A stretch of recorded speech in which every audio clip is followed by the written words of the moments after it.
everybody. If it's your first time, welcome. And if you're returning, welcome back.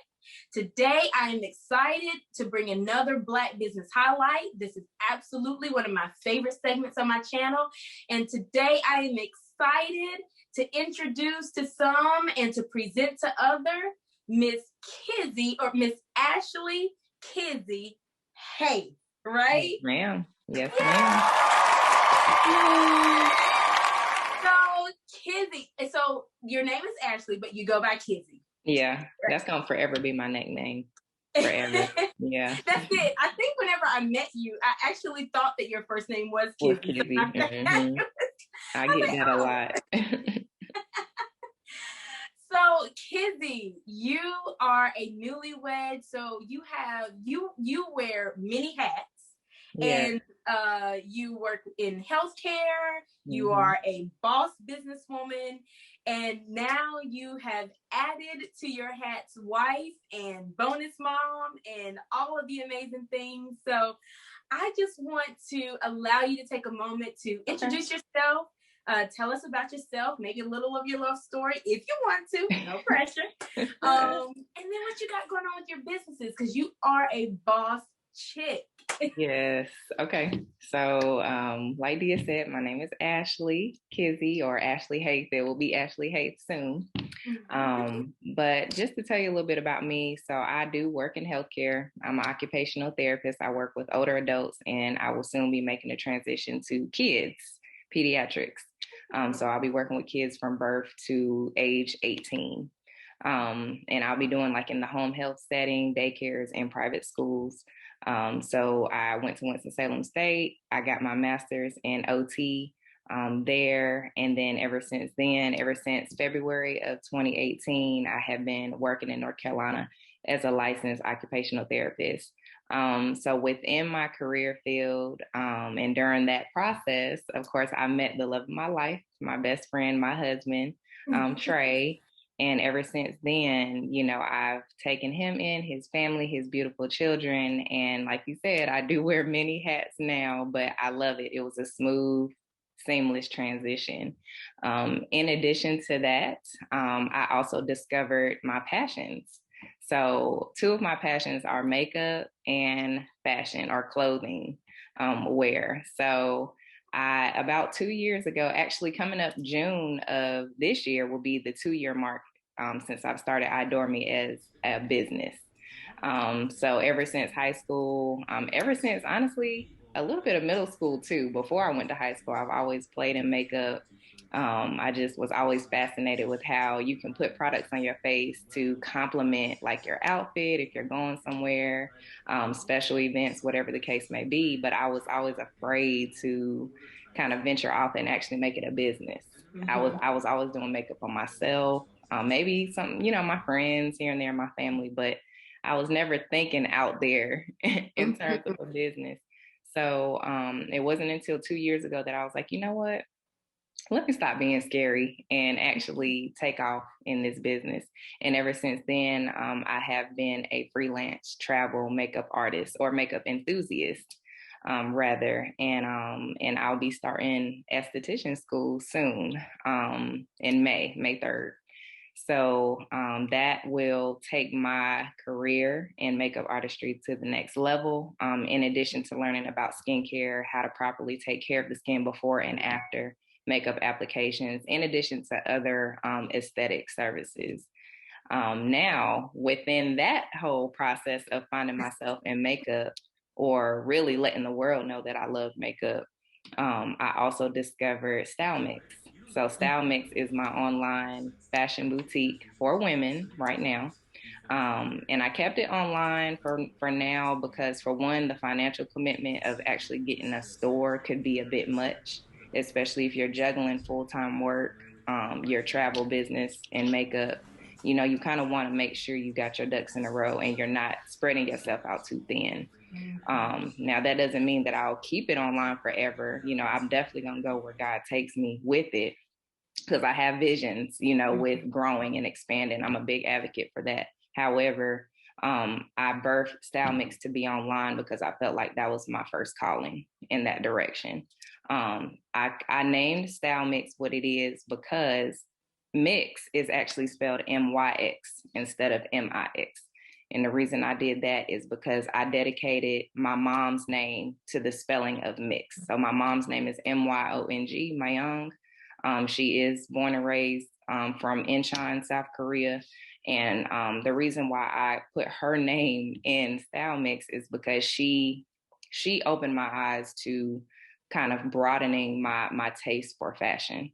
So some people may not know, a lot of people think like, oh, Fashion Week in Paris and things of that nature is like the only place where fashion is like really kind of out there and extravagant. But Seoul, South Korea is actually another fashion mecca. And Incheon sits right outside of Seoul. Seoul is the capital of South Korea. So if it wasn't for my mom to kind of tell me to kind of step out there, she was like, don't be afraid to try different styles. Don't be afraid to, try this and mix this up and be your own person. When it comes to fashion, I would have been kind of in a basic bubble. I have an aunt that lives there in Korea now, and she would send me and my mom care packages because she still lives in Korea. So she would send us, like trench coats and sweaters and things that are just, they look different from what we're used to here in America. So I called it Style Mix to literally fuse the two cultures that I was used to growing up, American and Korean, together. So I was like, okay, well, Style Mix, you have style, but you want to mix the two and you want to be different. So my goal is to bring pieces, whether they be from Korea or with Korean inspiration or just different styles altogether. I feel like that was kind of the stepping stone to me broadening, my eye for fashion. So, okay, I love American style or Western like styles, but I like Korean too. But now I'm like, okay, well, I want to dip and dab in everything. I want to do African styles or patterns and colors and all types of stuff.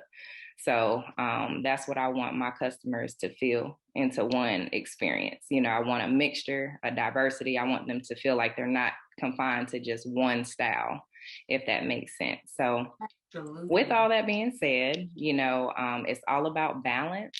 It's about kind of pacing yourself and just letting God guide you according to his steps. Because sometimes we could have kind of an agenda or kind of a timeline for ourselves. And for me, I like to rush. My husband tells me like, slow down. You're trying to do this, you're trying to do that. Really hone in on what you want to do and take your time when you do it. Be thorough in what you do in each step versus trying to rush and possibly miss the details that you need to see. So that kind of, explains me in a nutshell in my businesses. And then of course my husband came into my life like perfect timing. And ever since, like I was the one to tell him like, hey, I think I want to start doing makeup. I think I want to start doing this. So he's heard me say that for a couple years, and then I finally did it. And he was like, see, like I remember when we first talked about this and you did it. And then with the clothes, I said, I can do that, babe. I can sell clothes too. I got a good eye for, fashion. I was like, I can do that. And here we are. So now I'm at a point where I want to kind of fuse the ideas, in a creative way. So that I'm looking forward to seeing how that grows. Absolutely. I mean, you have said so many amazing nuggets just in, that introduction. And one of the things that your husband, very wise, because I feel you, I'm similar. I'm like, I start something and a month in, I'm like, okay, where's the numbers? Where's the, and it's like, you have to take your time. You have to perfect your craft. You have to give it time, let it grow. And once you plant a seed, you don't see the flower the next day. You have to, or you don't see the harvest the next day. You have to allow that thing, you have to water it, you have to allow it to grow. And I can see the beautiful growth, especially as I've purchased some of the Style Mix. And I'm glad that you said Style Mix, because I'm gonna tell you how ignorant your girl is, okay? Up here calling it Style My Ex, and I'm like, girl, you were so wrong. Like, that was not even. Oh my goodness. Yeah. Okay. So, how did you come up with the name EYEdore ME? I remember I remember sitting at work one day and I said, you know what? I can't, there's no way I can take off with this business before coming up with a name. I got to come up with a name. So honestly, the reason why I put the word EYEdore ME in the name of my business, like EYE, is because when I first started playing in makeup and really becoming fascinated with makeup, I learned how to do eye makeup first. Mm-hmm. And to me, like when I was younger, to me, eye makeup was the thing that made the face pop to me. Mm-hmm. Like you can put your eye makeup on and do your eyebrows and stuff and not do foundation, and it gives just enough to what you're looking for to complement your look. So honestly, the eye part really speaks on what I learned first, like what skill I learned first. It wasn't until like midway through high school or when I was almost out of high school that I learned how to do the foundation on the face, because I didn't wear foundation coming up. It was just eyeshadow. I learned different techniques, how to blend, cut creases, all of that, eyeliner, some of those tough skills. I learned that first, and then the face and the foundation makeup came later. Mm-hmm. So that's why I was like, I like EYEdore. It's like adore me, but like EYEdore me, because I feel like every client that sits in my chair deserves to be like royalty. They deserve like that queen treatment. So they, in essence, I was like, they deserve to be adored, Definitely. And I was like, okay, EYEdore me. I like it. It's different. So, I think I'm gonna stick with that name. I do like it. And it took me so long. Like you should have saw me trying to figure out a name that was fitting to what I wanted the business to entail, and I was like, well, I'm going to offer more than just eye makeup. Is that going to be a good name? But sometimes it's the name that you really get stuck on that ends up being the name that is the best one, or right. It's perfect. So that's why I stuck with EYEdore ME. Mm-hmm.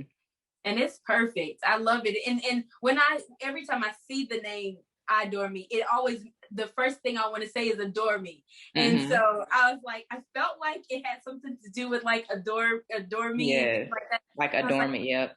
Yeah. Mm-hmm. And you talked a lot about your mom and how much she played a part in helping you step into your sense of fashion and everything like that. Mm-hmm. And I'm wondering, like, as you were growing up or even as you were like venturing into your business, did you find it to have any kind of a challenge to be able to figure out, what styles you wanted to actually display on your website, and like if you felt like anything was too out there? I will say, like, kind of in the research process of how to launch your boutique, I saw a lot of suggestions on kind of find your niche. You got boutiques out here that focus on shoes. You got boutiques that focus on purses. But I would say it really wasn't a big challenge for me to figure out what type of pieces. I think for me, just kind of let it flow. Like whatever you're kind of feeling for the time of the year, just switch it up.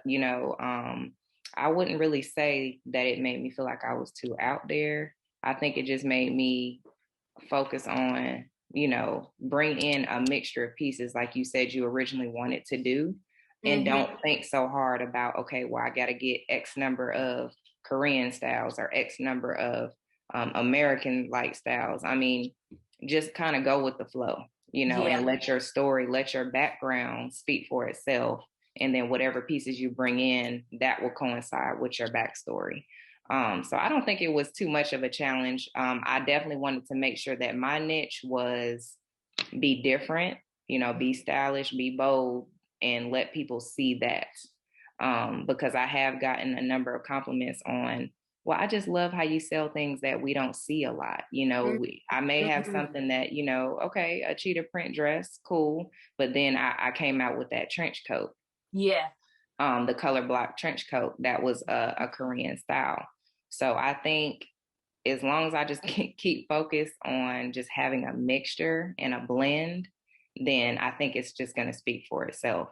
Because when I start thinking too hard and I start being overly analytical, that's when I'm not really I'm kind of falling away from the original plan, if that makes sense. So, yeah. Absolutely. Yeah, I feel like a lot of the times when we find ourselves getting frustrated is because we're starting to move away from the purpose of what it is that we're doing. Right. And we're getting beyond ourselves. And so we have to take a step back and be like, let's bring it back down to the simple level of what we're doing and focus on our purpose. As you were starting EYEdore ME, and you were starting Sell My X, and you were going through all of the trenches of actually getting a business started, were there any hiccups or any challenges that you faced along the process, and how did you overcome those challenges? So with starting EYEdore ME, I would say the biggest challenge was starting my kit that I was going to be traveling with. So makeup, I mean, of course, we all know with anything we buy, whether it's cosmetics, clothes, shoes, there's price ranges, you know, so it's not, I think for me, it was about researching what were good starter products for your kit, in addition to the tools that you would need to apply the products. And of course, how are you going to get your products from point A to point B? So what type of, carrying case are you going to have? And my husband actually bought me a really, really nice, it was very durable, like a very durable, like makeup case, a travel case. And I still use it to this day. But with EYEdore ME, the biggest challenge I had was starting the kit to find which products were best for not just me in terms of traveling, but for my clients too. Getting foundation shades, finding creative ways to make sure you had a variety, because not everyone's the same skin tone, obviously, not everyone has the same type of skin. Everybody, some people have certain allergies to certain things. So you got to be kind of sensitive to those things. So that definitely with EYEdore ME and with Style MYX, challenges, I would say the biggest challenge with Style MYX, even though it's online strictly right now, it was finding the balance between my full-time work schedule and time to actually sit down and do my LLC paperwork, make sure I'm in compliance with taxes and filing the paperwork that I need to file for it. And, searching for the inventory, that's the fun part, but finding the time to get started was a huge challenge, because there were days where I'm like, I just worked an 8-9 hour day and I got to come home and stare at the computer for a couple hours to make sure everything is right. I got to get my articles of our organization together. But other than that, the challenge now is, I always say starting a business it's not always easy, but that, to me, I feel like that's the easiest part. Starting it and saying, hey, this is what I have. I established this, but maintaining and keeping that momentum is the hardest for me, and I think a lot of people can agree, with consistency and posting and utilizing social media, that's hard because life changes, whether you have kids, you change jobs, you're moving to a new place or whatever. In the midst of everything, your businesses don't care about that. It's you that have to keep that momentum. Life doesn't stop just because you have certain things that come up or, whatever the case may be. So the maintenance is definitely challenging.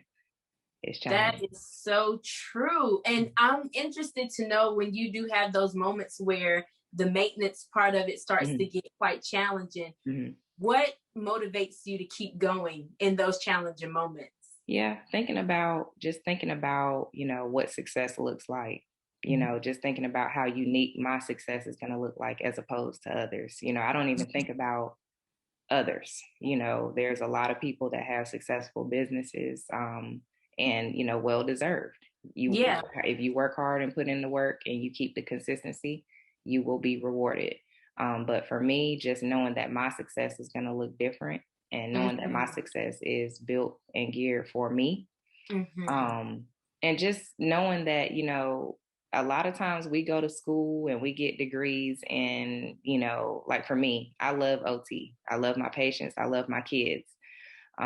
However, sometimes we find ourselves thinking about, okay, well, what are my other passions in life? So, because sometimes we feel like, oh, we go to school, we get a degree and we're supposed to just stick with that, which is fine if that's meant for you. But you end up finding your other passions in life. So you think about how much more successful you can be when you're doing what you love versus, what you went to school for. Sometimes we feel like we got to acclimate to, oh, we got this master's degree or this doctoral degree, so that it's all or nothing. That's all we have to do. That's not necessarily true.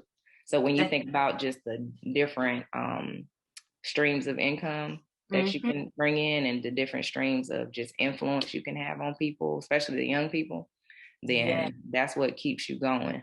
Because it doesn't stop at OT. It doesn't stop at makeup. It doesn't stop at fashion.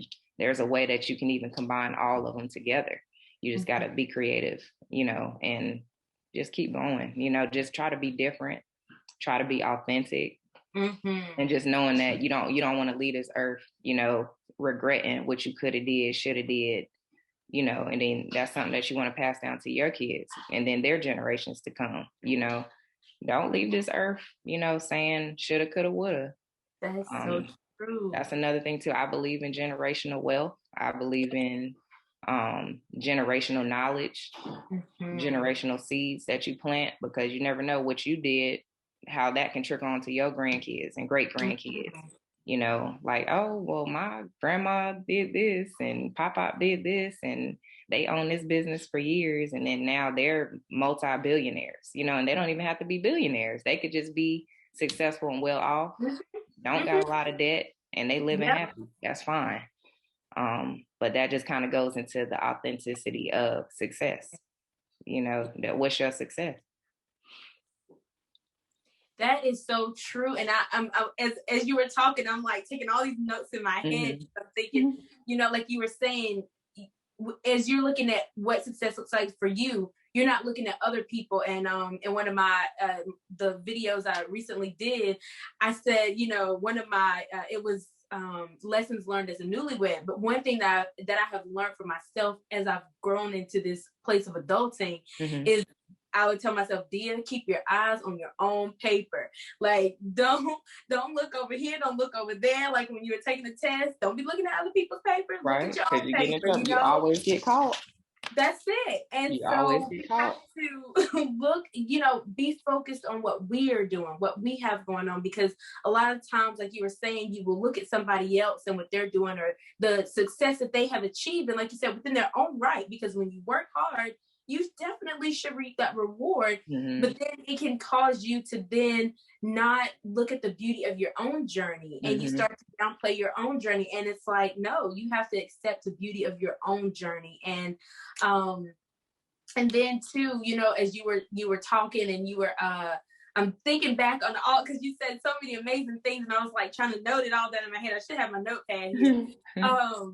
But I think it's amazing, that you have decided to not just stick with, I went to school, I got my OT degree, and this is just what I'm going to do. And I remember having a conversation with another guy that I used to work with, and he started a popcorn business, and we were talking about being able to pass this business down to my children. Yes, I got my degree. Yes, I'm working for a financial institution or in occupational therapy or whatever, but I have something that I have put my hands to the plow, and I can pass down to my children. Right. And I think that's just so amazing. And I was wondering, as you were talking about that, because one of the questions I had in my mind was, you have your occupational therapy, your career there, and how, if it at any way impacts, the idea of moving on at some point in your life and saying, you know what, I'm gonna stick to my business. Thank you, but now I'm gonna go full-fledged with what I have going on. Absolutely. So, the good thing about OT is, in any healthcare, career, I feel like, okay, so first off, I'm gonna say everything that you do in life, every job that you've ever had, every career path you've ever embarked on, I feel like it's adding to the piece of your puzzle. It's adding to a certain skill that you need to get to where you need to be. So with OT, I can see clear, distinct, contributions to my success in EYEdore ME and with MYX, because you have to have people skills, both makeup artistry industry and in the fashion industry. When you're dealing with retail and dealing with people interactions and customer interactions, you have to have people skills. With OT, you get real up close and personal with them when you're treating patients that has had strokes and don't know how to bathe themselves anymore. When you're dealing with when you're going into people's homes and you're working with their 1-year-old baby that has feeding issues, you're kind of getting into their business. You're getting into their mix. That's just by default of what the field requires. But, if you don't have like that level of sensitivity to get to know those people and to get to know what you could do to make their experience of care like at its best, then I feel like if you don't have that and you don't learn that, you're going to be at a hindrance moving forward with your other passions. Some people tend to forget that, oh, well, I worked as a waiter or I worked in retail, and then they end up doing something completely different, but they neglected that job at that time. Not saying that, sometimes working for certain people can be hard, but we got to learn how to take the good out of things. We got to learn how to take the good out of every job, depending on, whether we know we're going to end up leaving that job and doing something else in the long term. We have to take what was something good that you can take from it. That's right. So with OT, the interpersonal skills that we learn in school to develop with the patient early on, the social skills, the emotional skills, we have to use that. Well, for me, I have to use that and translate it to, okay, well, how can I show that same client-centeredness with a makeup client and a MYX customer? How can I make things right? If I made a mistake, how can I fix it? How can I stay professional? And OT, I'll tell you, patients will cuss you out. If they, working with older adults, especially, you working with, 80, 90-year-old people that don't want to do anything. You got to put yourself, it forces you to put yourself in their shoes. So, what do you do when they cuss you out? What, you gonna cuss them out back? Right. You're going to lose your job or you're going to get written up. So same thing with EYEdore ME and MYX. If a customer says, if they say something that's, inappropriate to you in relation to your service or your product, what you going to do? Cuss them out? Then that's going to leave a lasting impression on what you could have done better. That's you said the wrong thing here, and then they go straight to Google and leave a bad review, and then it just kind of trickles down. So I would say the interpersonal skills, the cultural sensitivity too, and just that empathy that I've learned with OT. It's a clear distinction of how you can use that with EYEdore ME and MYX, for sure. And that is so important, and I think that is so key that you brought that out, because I think sometimes, like you said, we forget that all of the skills that we learn from every level, from every position, from every job that we take in life, they build on each other. And you take those skills, you learn from it. And like you said, even whenever you're faced with a hard position, something that you may not like, something you just have to do because I need a job right now, but still there's some skills you're going to learn there that you need to make sure that when you leave that place, you take that skill with you so it can help you with the next place that you're going. Right. And that is so important, so key. And it helps us to realize that no matter how minimal the job you have, don't discount it. Don't discount it. I'm telling you, it will play a role in your life at some point that will help you to get to that next level. And I wanted to ask you, because I know you got things to do, you got to get going, but I wanted to ask you 2 last questions. The first one I would like to ask you is, if there is a milestone that you feel like you've reached in either of your businesses that make you feel so proud that you ventured out into your own business. So I'll start with EYEdore ME, because I've been in EYEdore ME business longer. I would say a big milestone for me was just the social media outreach. And not just on Instagram or Facebook, but I would say even like how people are able to just find me so quickly on Google. So algorithms are real. So when people type in your name on Google, if they type in, one of those keyword search, those like, those what are those words called? Like the words you put in the search engine, like those big hit words, like makeup artist or makeup near me or MUA near me. I would say a big milestone was just the community outreach and how people were finding me. Wow. Because I kid you not, like my last handful of clients said that they found me on Google. Wow. And I was like, oh, wow. And that was actually suggested to me to put my businesses on Google through a friend who is into like marketing and graphic designing and everything. And she said, yeah, I highly recommend you put both, Style Mix and EYEdore ME on Google, which I'm on there. So if you search, women's clothing, women's fashion, online, boutique, Style Mix will pop up in this area and even in other cities too. And, with EYEdore ME, same thing. If you type in makeup artists near me and you're in Greensboro, High Point, Burlington, Winston, Fayetteville, it'll pop up. So I think those two right there, especially for EYEdore ME, have been big milestones. Now for Style Mix, I would say like the first milestone that I experienced was, okay, I remember launching back in November of last year, just this past year. And I kid you not, like I ended up pretty much making everything that I put into the business back in less than 2 weeks. Wow. So that, I mean, a profit is a profit. Yes.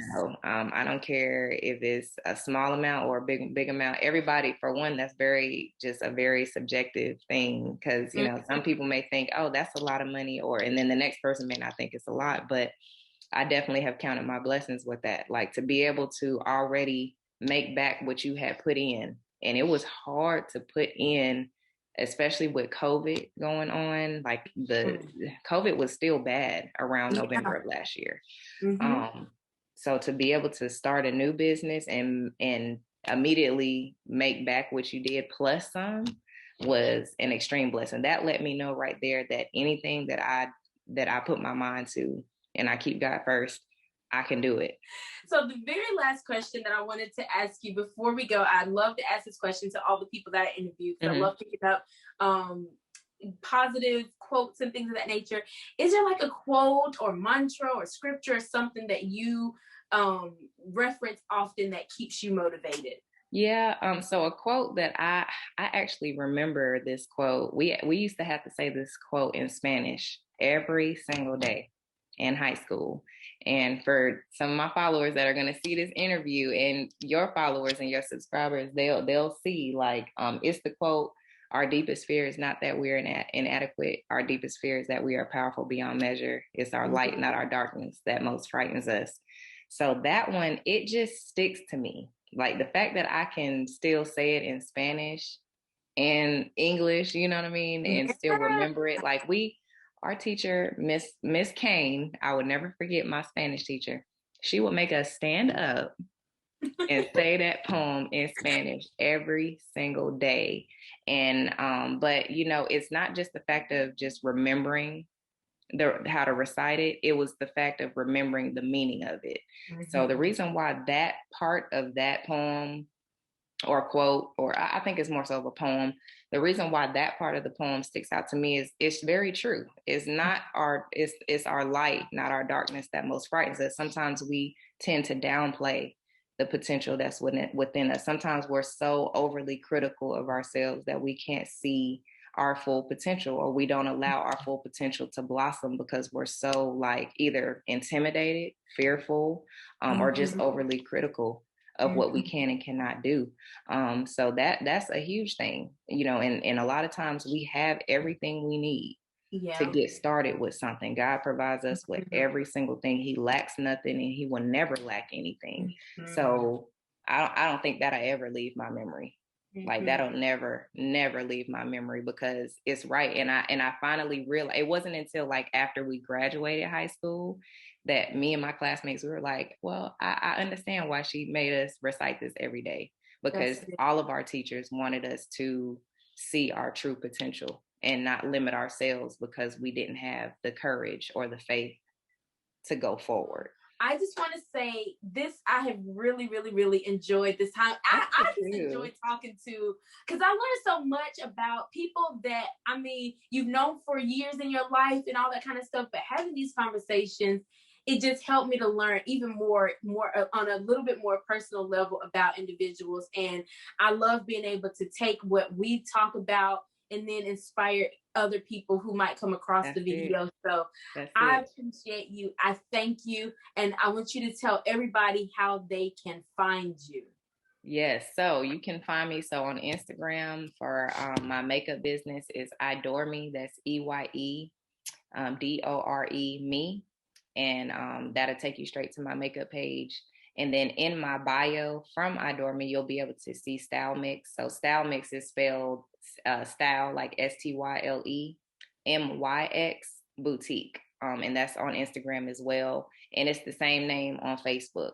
So again, both of my pages are in both bios on each page. So whichever one you decide to go to, you'll see both like at business page names in the bio. So you'll be able to have access to both.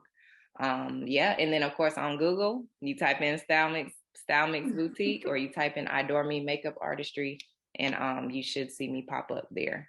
So yep, that's how you find me. Perfect. And I will have her links in this description below, so you guys go and check out EYEdore ME and Style Mix. And Kizzie, I just want to say thank you again. And I want to encourage all of my community out there. You guys, what you have in your hands is powerful. So please don't forfeit. Don't allow your life to go by and you not use it. That's right. Be encouraged, be empowered, go out, do your thing. And if you have not done so already, I want you to encourage you. Stop, take a moment, find a reason to laugh, and keep smiling. Yes. Until next time, and always stay blessed. Yes, bye y'all. Thank y'all.